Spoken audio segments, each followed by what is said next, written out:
When did this whole negotiation or dialogue begin with the French government as far as you possibly looking at the tire plant there?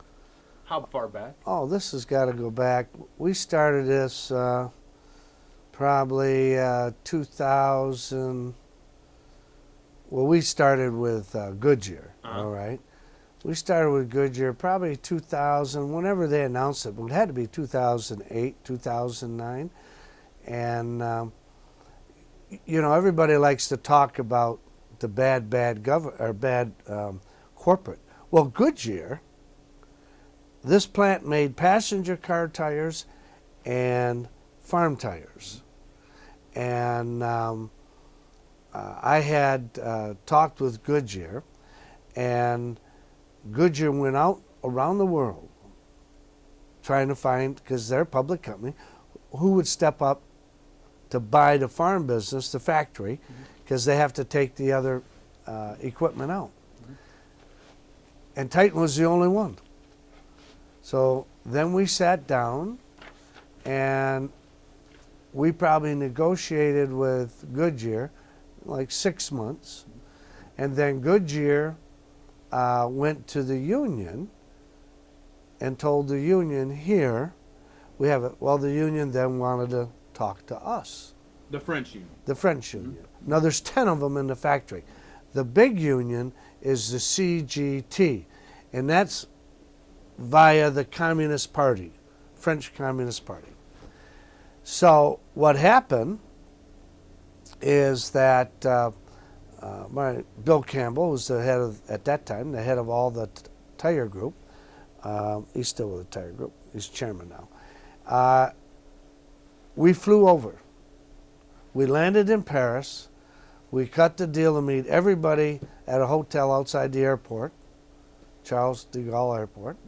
We flew in, went to a hotel, took a shower, had breakfast, and went to the next hotel where they had rented a room, and there was probably approximately 20 some of them there, members of all the unions.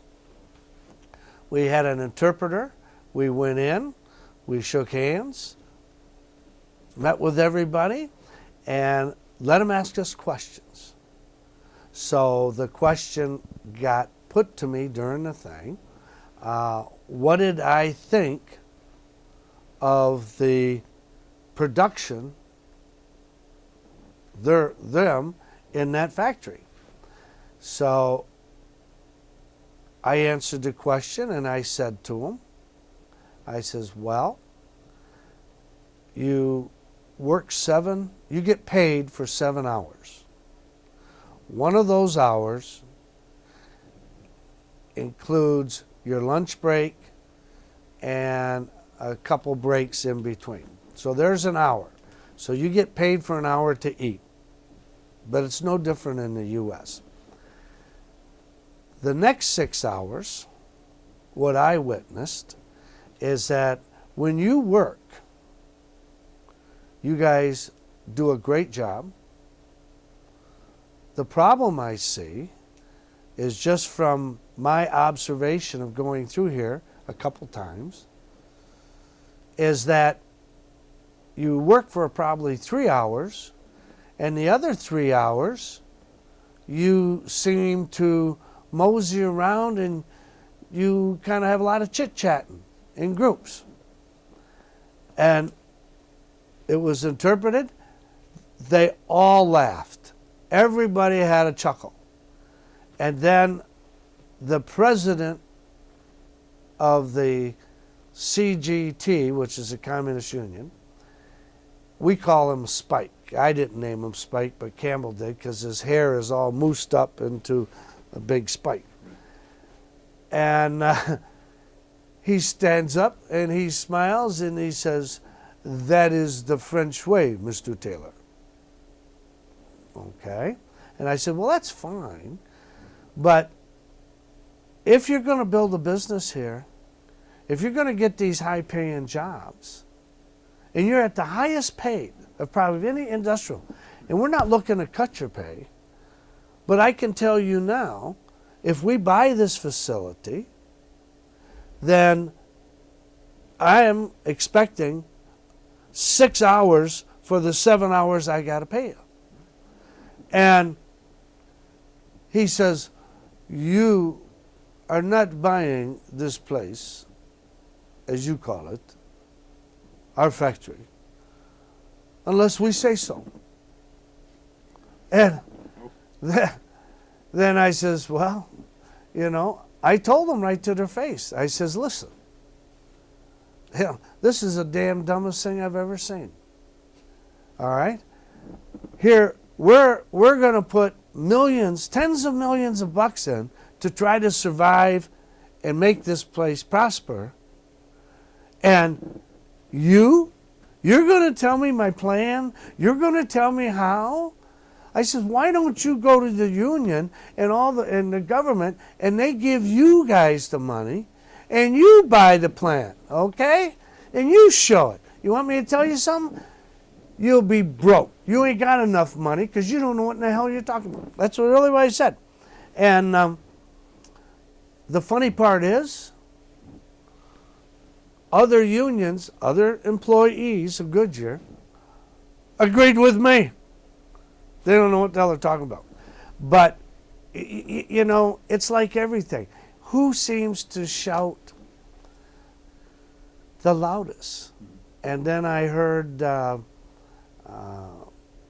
then of course, that's what happened.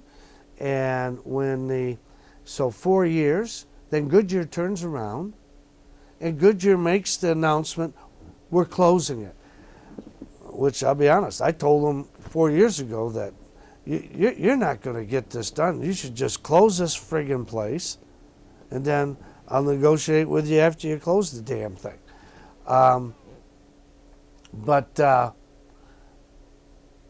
You know, we had met with the previous.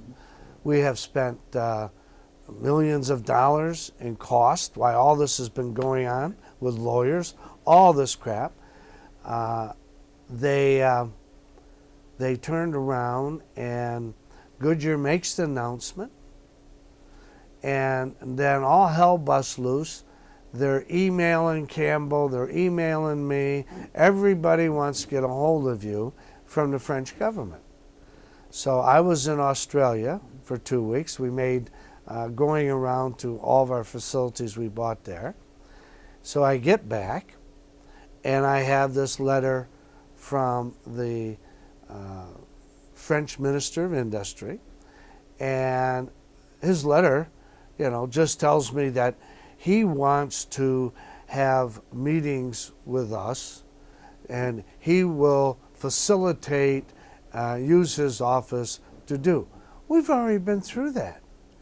I was through it with the Conservative or whatever the other government was. Now I got a socialist. I mean, how dumb do you think this is?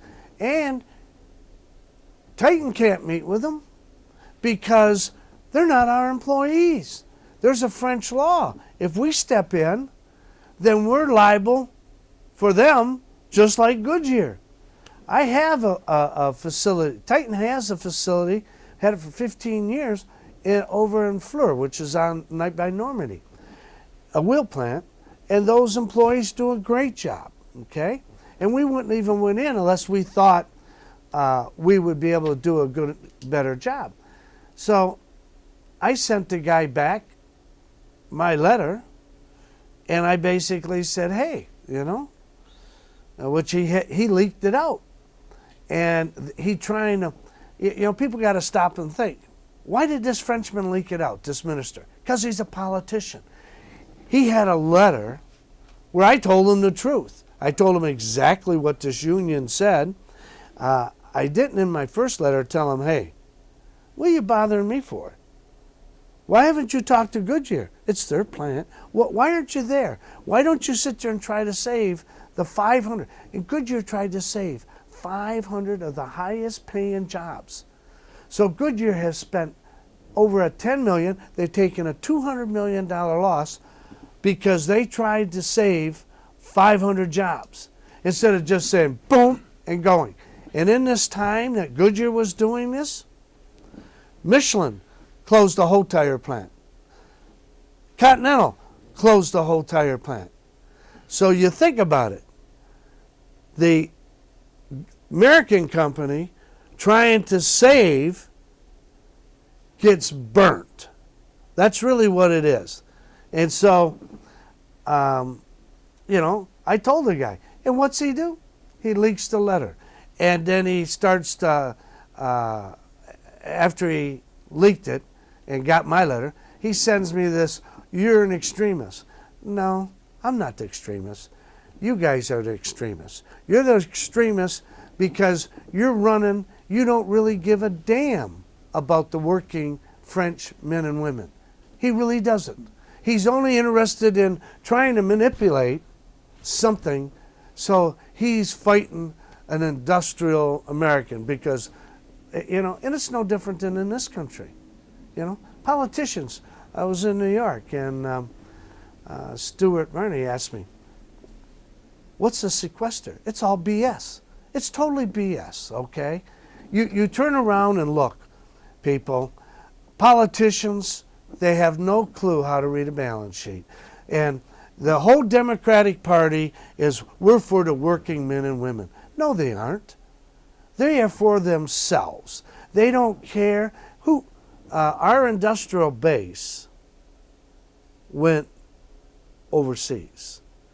When we bought this company right here, anybody in Quincy, and I would like to say, all you that vote Democrat, why don't you just drive through here at your own town? When we came here, I didn't throw out the union. This place was closed. I started it up. It is a non-union facility. 30 years later, it's a non-union. The steel workers were here. All they want is the dues. All right? But you go ask my employees. They know everything that goes on here. We're over 1,000 or almost 1,300 people here now.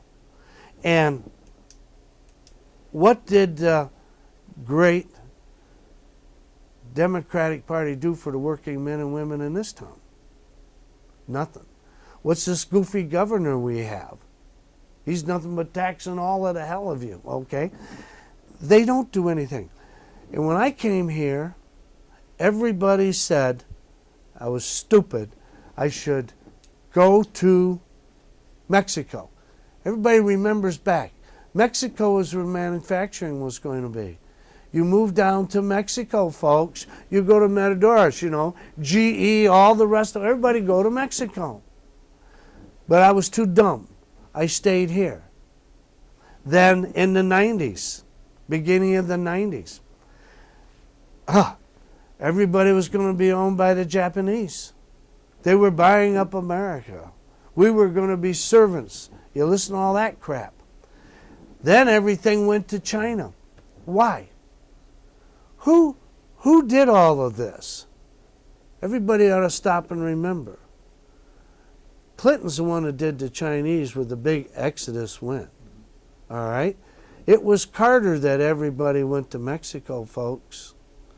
Now we have, the super president Clinton. Everybody went to China. Anybody ever wondered why? It's called Walmart. Where was Clinton's wife? This great lady, Hillary. She was on the board.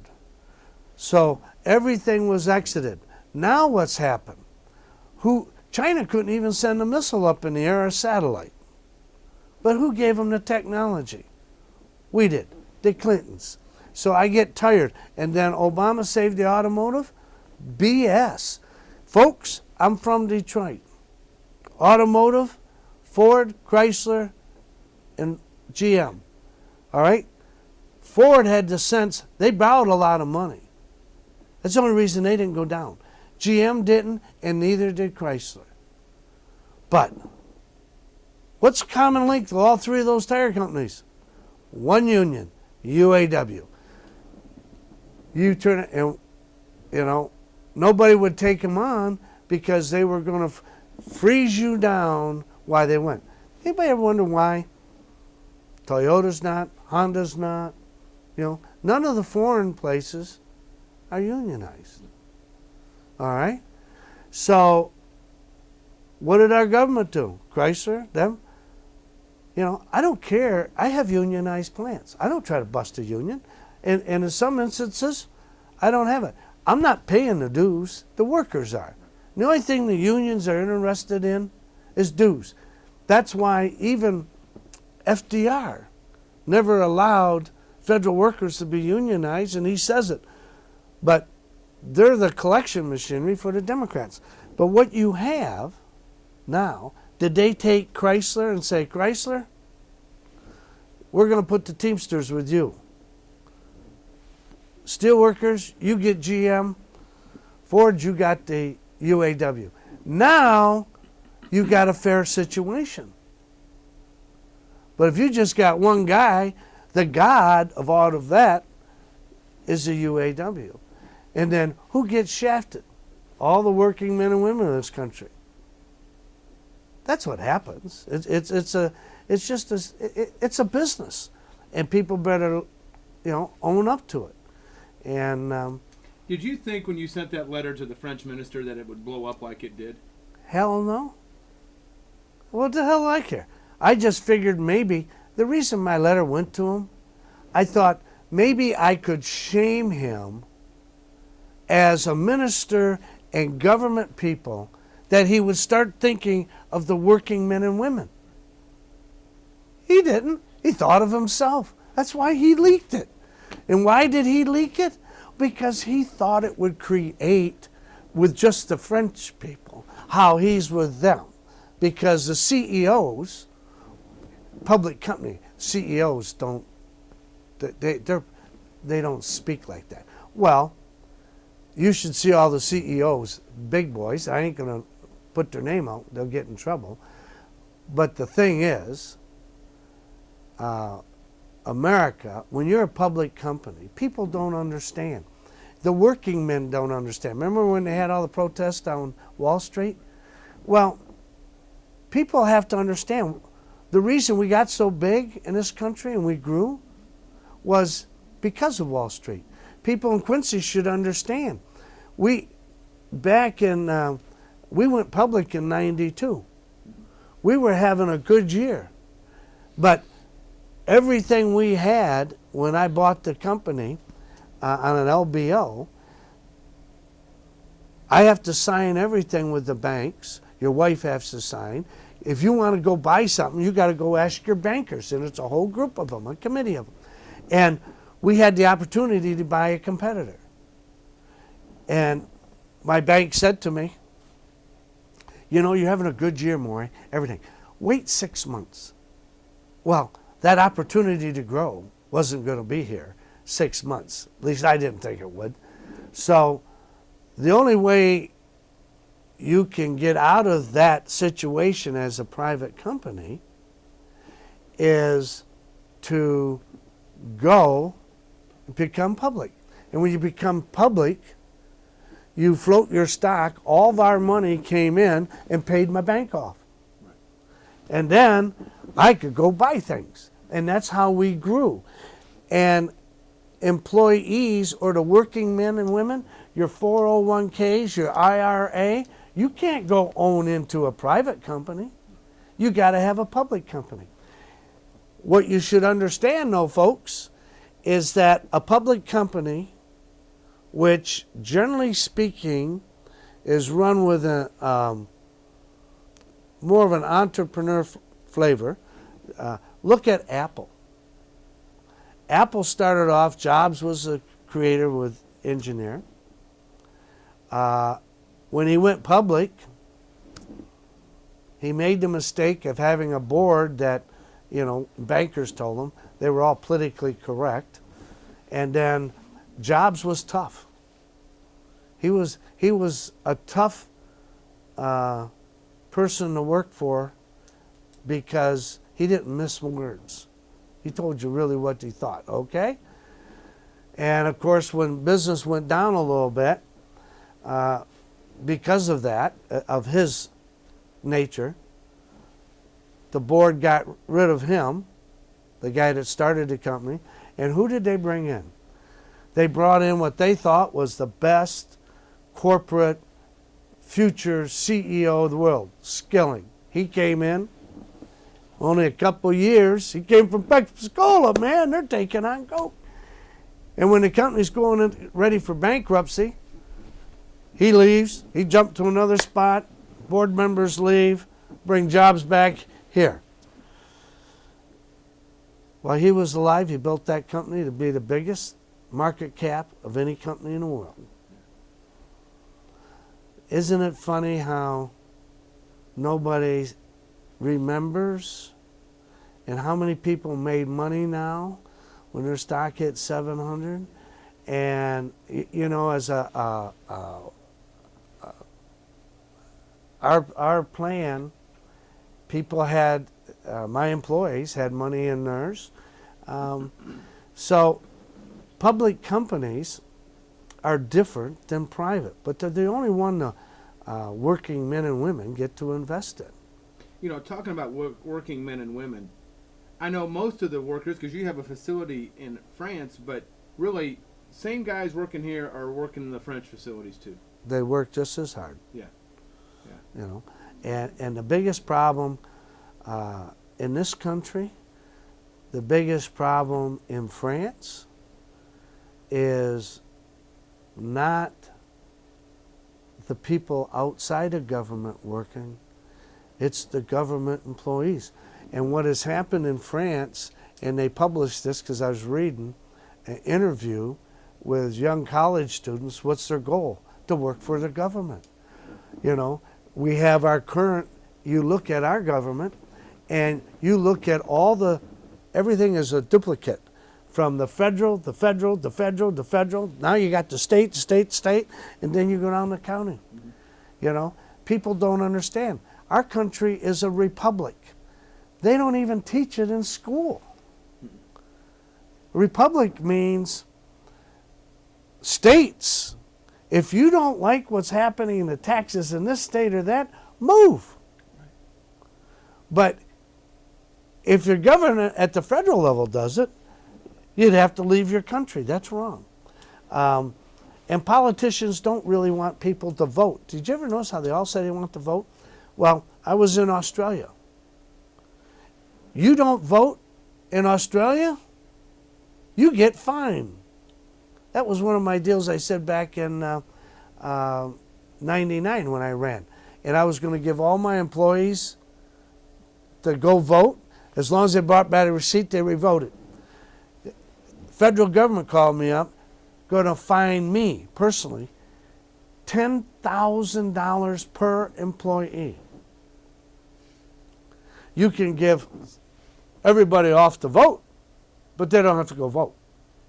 See, if you're a citizen, everybody should vote. There, you can do absentee, so it don't matter if you're laying in the hospital, you can vote.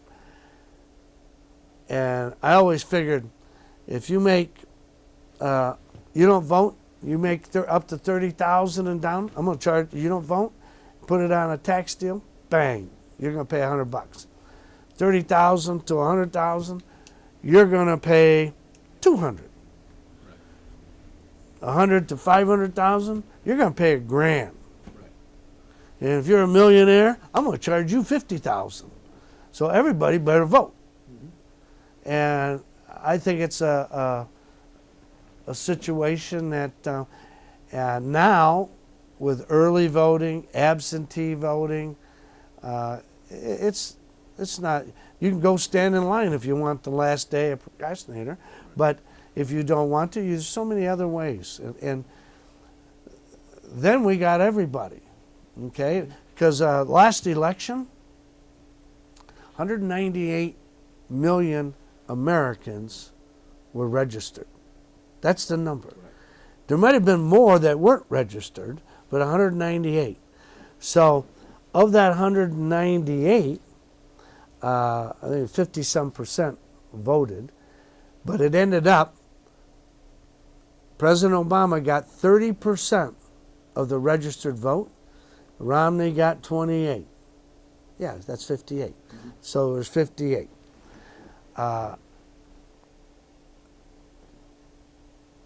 That tells you that our leadership none of them have been ever elected with a half of America. It's not, they take, you know, the news reporters, they don't go check. They, oh, for the people who voted, he got 52%. So, we got a landslide. No, you ain't, you jerk. Here's what's out here. And you better start figuring it out. And, you know, when you look at the government, and it's the same in France, you gotta turn around and the less government, the better off everybody's going to be. You're going to make more money, country will boom. And then I told them over there, you know, they went nuts when I said I'd go buy a plant in China and in India, which I'm not, but they've never even remembered Titan sued the Chinese. My government didn't do it. We did it, okay? And those are government factories. That they're running everybody out. That's so stupid. Where's our politicians? Because they're all so nicey. They tell everybody, this person, they turn 180 the other. So what happened, and it's the same from India. If I take a tire and try to ship it to China, duty. I try to ship it to India, duty. They ship it over here, there's no duty until I went and we went and challenged. So this minister don't even understand. Almost half of it, of the tires there are Indian and Chinese now, that they're flooding Europe. So I was really interested how that came out. So it show you how goofball they are over there.